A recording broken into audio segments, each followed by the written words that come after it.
is up, YouTube? My name is Mario, the Loot Box Hero, aka YouTube's greatest fat man, here to bring you my E3 predictions for Sony. Alright, so I did my Nintendo predictions on my main channel, RS Mario, so you can check that out in the card above. You can also check out my Super Nintendo Switch coverage over there. Of course, like, comment, subscribe on this channel because I want to grow this channel. This is my off-topic channel, so I like to grow this channel. But let's get on into this here. So for Sony, it's going to be a bit different because Sony hasn't confirmed that they're actually doing a conference at E3. We know that they're not technically part of E3 this year, but usually they have a conference that's adjacent to E3. Kind of like EA Play. EA Play is not really part of E3, but it's still at E3. So, you know, it's still doing the same thing for the most part. It's, whoopsie. So it's still at E3. So, let's see. So, of course, if they do a conference, or they do a state of play, another state of play, because they just did one for Horizon Forbidden West. So if they do another big one for most of their stuff, I think it's going to go kind of like this. One thing I think we're going to see is Call of Duty Vanguard. So Call of Duty Vanguard is like the worst kept secret, right up there with Battlefield 6. Now, of course, some people have said that Vanguard is going to get canceled, or basically whatever Call of Duty 2021 is going to be. There's like 6 or 7 different studios working on Call of Duty right now. The ones that aren't working on Warzone are probably working on Vanguard to get that out the door, because it's just, I've heard that there's been turmoil developing that game. But that game is probably going to be at the PlayStation conference. Next prediction is Persona 6. So I already predicted that Atlas was going to be at the Nintendo show with Shin Megami Tensei 5. I believe they will be at the Sony show for either Persona 6 or possibly a port of Persona 5 to PS5. Either one of those, but I definitely think we could get a teaser for Persona 6. Super Street Fighter 6. Alright, so this one I really think is a possibility, because, I mean, we know that Capcom is going to do another Street Fighter. I mean, I love Street Fighter 5, but I think it's time for something new. And the fact that Sony just bought Evo means I think that they're going to heavily invest in the fighting game community. So I think that Street Fighter 6, if it doesn't drop at Evo this year, it's going to drop at the PlayStation conference for E3.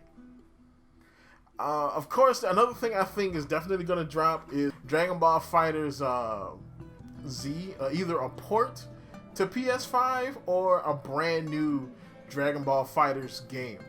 Because that game was so successful, and it was good, you know, and it's one of the biggest games at EVO. And I definitely think that Sony will definitely put a bug or a box of money into Namco to get them to do another Dragon Ball FighterZ game. Because we haven't heard anything about, I think the DLC is over. Because I think the last DLC character was, I think it was another Goku, or it was Gogeta. And so I don't think they have any more on their like Fighter Pass deal. So I think we might get another game announcement, probably for 2022. But I think if it's going to happen this year, it's going to be at the Sony show. Final Fantasy 16 is a given. Final Fantasy 16 and Forspoken, these two are both PlayStation console exclusives. I believe 16 is a timed exclusive, and I think Forspoken is a console exclusive all around. Definitely Forspoken, but I think Final Fantasy 16 is going to be there. Square's conference, or what Square had, got leaked. I haven't seen the leaks. I've been staying away from the leaks because I want to be surprised. But more than likely, those two games are definitely going to be at the Sony show. So the last part of this is going to be kind of surprises. Alright, so all those were really guarantees. But surprises, one of them being whatever Sony's London studio, whatever they're working on. They've been saying that they have a big IP that they're working on. They haven't said it's a new IP. They've never said those particular words, new IP. But I'm thinking it could be new IP, or it could be an existing IP that they're bringing back. London studio, they made Gangs of London. I believe they also did Siphon Filter back in the day. So it could be a shooter, whatever it is. That could be a surprise for what's going to be at E3. So God of War Ragnarok. So the game has already been pretty much delayed until 2022. I think it would be a surprise if we saw anything from that game at E3. Sony Santa Monica haven't been saying anything, so it could be a surprise that we see something from God of War. More than likely it'll probably be a trailer, but if we see some gameplay, that'll be pretty good. So the last surprise I'm really looking forward to is Star Wars. So some Star Wars game, because of course Star Wars Squadrons is the PlayStation Plus game for this month. Alright, Star Wars Squadrons, and I think it was something else that was I can't remember what the two were. I know Squadrons was one of them. And I think that for another surprise will be a Star Wars game. Either we will get a sequel to Jedi Fallen Order, or we're going to get the official announcement of the other worst kept secret in gaming, and that is the Knights of Old Republic 1 and 2 remakes.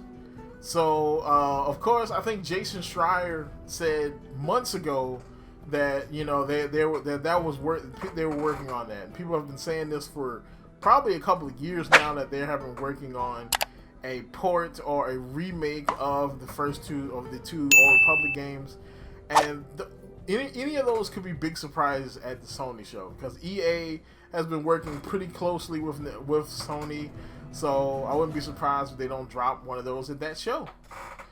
Alright, so that's about it for this. My next video tomorrow is going to be the Microsoft predictions. So, of course, like, comment, subscribe, check out my second channel, and good day to you.